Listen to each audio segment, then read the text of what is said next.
So here we are again.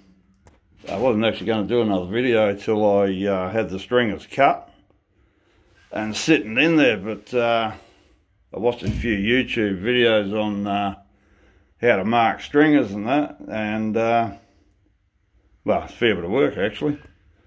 So what I'm going to do is make a YouTube video on how I'm going to do it. So what I've done is, like I took measurements of the stringer, where it sat in the boat, in relation to that lip around the side there.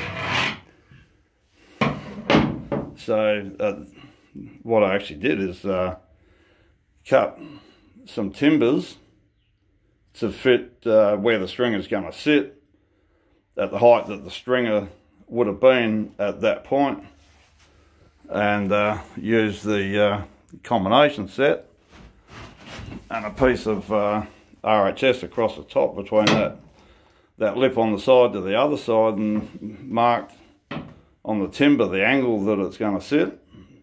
Same with the front there, and yeah, cut those couple of bits of timbers, and the same on the other side there.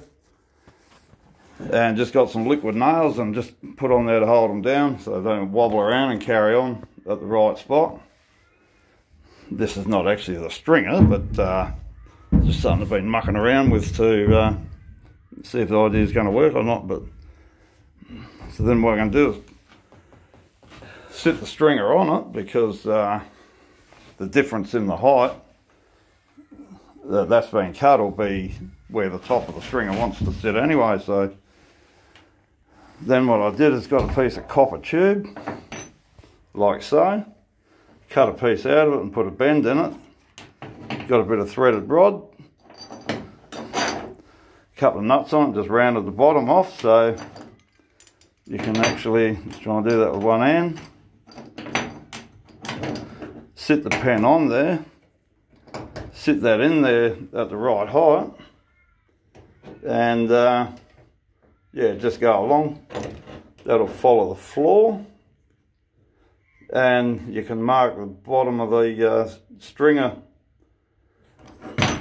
Obviously you start marking where the thicker part of it's got to be, and yeah, it'll follow that floor along there, and yeah, cut the bottom of the stringer, and it will basically fit straight on there. But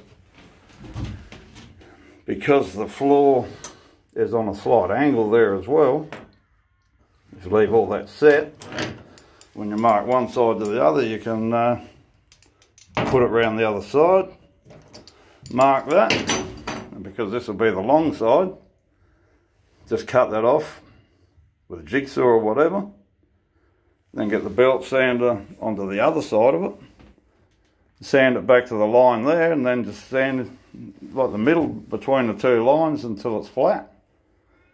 I mean, it doesn't have to be spot on, because it's well, it's going to sit off the floor no more than 6mm anyway, probably about 5mm, to allow for the glue to hold it down, whatever that may be yet. I've still got to source that, but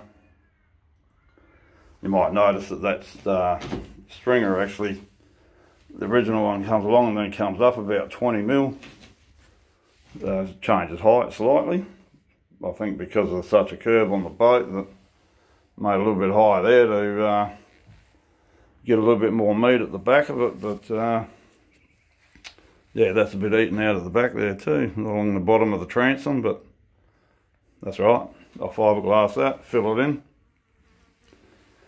But yeah, that's probably about the easiest way I know to mark the bottom of the stringers.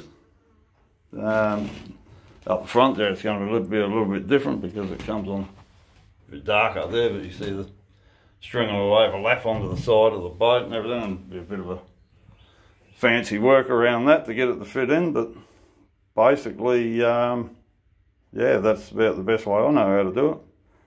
At least that way, with that gadget there, you can it'll just follow the shape of the floor.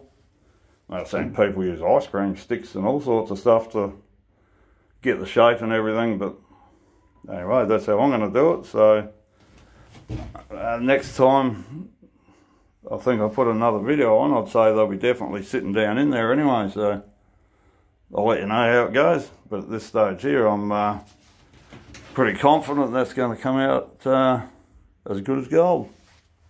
Alright, catch you later.